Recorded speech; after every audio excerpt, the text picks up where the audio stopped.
Today's art demo is going to be another acrylic feather string pull with more detail.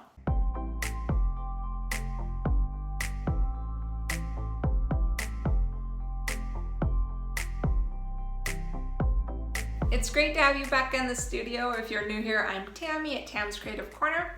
I've had some requests to do a more detailed video of my acrylic feather string pulls, so that's what I'm going to try to accomplish for you today. Of course, my hands are always in resin or paint, so it's often hard for me to get those angles for you. I'm going to have my husband help this time and try to give you more of a detailed step-by-step instructional video about how I create these feathers. So last week I used ARTEZA's acrylic pouring medium.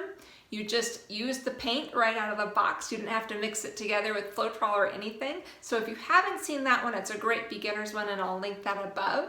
But this time I'm going to actually show you how I mix acrylic paints with Floetrol to create my own medium and then do the string feather pull for you. And of course I'm going to let that dry, bedazzle it with some glitter, and as I always do, I'm going to put a nice clear coat of resin over the top of it because that really pops out all the colors and gives that glitter some sparkle, and it just makes everything come to life. So I think that's the magic in the whole thing personally. I love resin. So I hope you enjoy this video. Let's get started. I'm just using these paper Dixie cups to put my tile on top of. This is a 6x6 tile. You can get it at Home Depot or anywhere. These are great to practice on because they already have a slick surface, and if you mess up you can wipe it off and start over. Then I tape off the back with this Scotch masking tape. All of these supplies will be linked down below in the description for you. And then you want to create a really nice seal along the edge. So I just use this popsicle stick or tongue depressor, and I burnish the edges, which means I just rub them and create that seal. And then I take a razor and carefully trim off the tape along the edge. And now your tile's ready to go. So you want to make sure it's level because you don't want your feather sliding off the side. And then I'm just pouring some Floetrol in a cup. It's best to strain this stuff out because there's goopy parts in it, but I was too lazy to do that this time. And that's what we're going to mix with our acrylic paints to get them nice and fluid. After I pick out my colors, then I divide my Floetrol into separate cups for mixing with my paint. And you'll want to do about 2/3 Floetrol to 1/3 paint, give or take. It really just depends on the paint you're using. I'm using paint out of 2 different ARTEZA paint scents. I love their paints because they don't lose their vibrancy and color when they dry, and they really show up under the resin well. And then mix it really well until your paints and your Floetrol are well combined.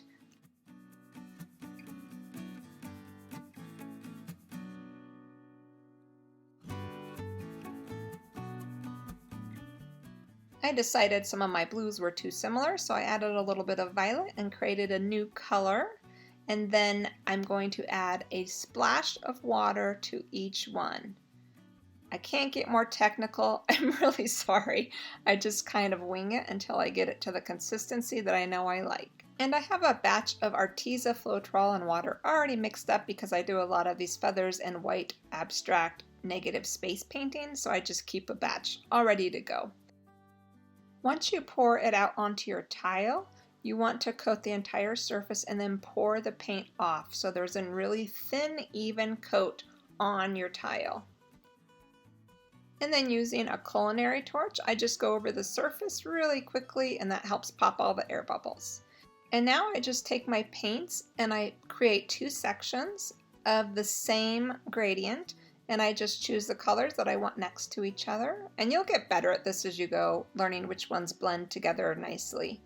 And this is being poured onto my Lowly Veffy mat. I will share this with you in a little bit. It's an amazing pouring mat.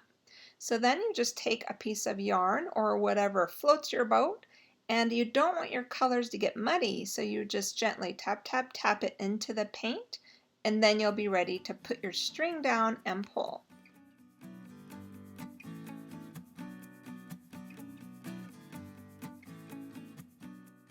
So when you lay your string down, you want to go slow and steady, and when you swoop it off, you want to go a little bit faster so that it pulls that white paint off with it. And then wring out your yarn and dip it in your second section, doing the same exact thing. Now the reason I use yarn is because it's really absorbent and it holds more of the paint. So you're doing the same thing. You lay the string down in the middle and you swoop it in the opposite direction. You're working the feather backwards, so for me it took my brain a little bit of time to get it down and figured out, but once you do it a couple times you'll have it down pat. To create the quill in the middle, you just lay your yarn down and then you drag it out. And then I like to wring it out and dip the tip of my yarn into the colors that I feel like are missing, and this is how I do a little more detail work on my feathers, and I make some of those little wispy parts down at the bottom. And check out this craft mat. I'm telling you, this is more fun than pouring the feathers for me. I love peeling the paint off of my mat.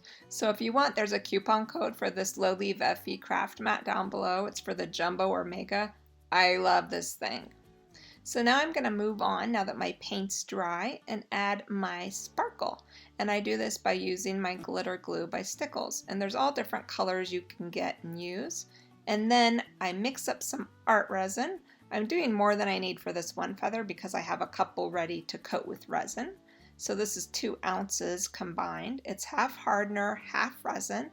You want to mix it really good for about 3 minutes, and then it's ready to pour on your surface.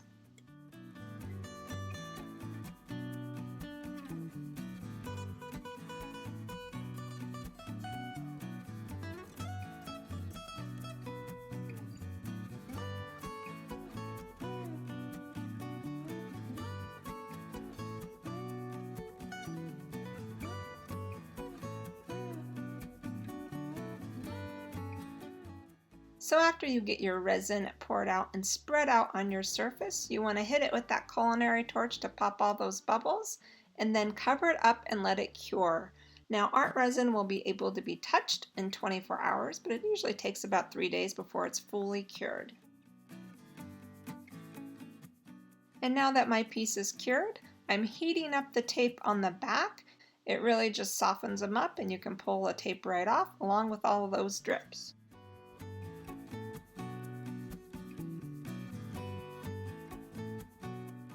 And then I like to frame my feathers, so I use this E6000 glue and I glue it into this cute little alderwood frame. And you have your final product. I hope you've enjoyed this video. I'd love to know what you think in the comments below, and if you haven't already, I'd love it if you'd hit that subscribe button. That sure helps me out a lot. Happy creating, everyone, and have an amazing day.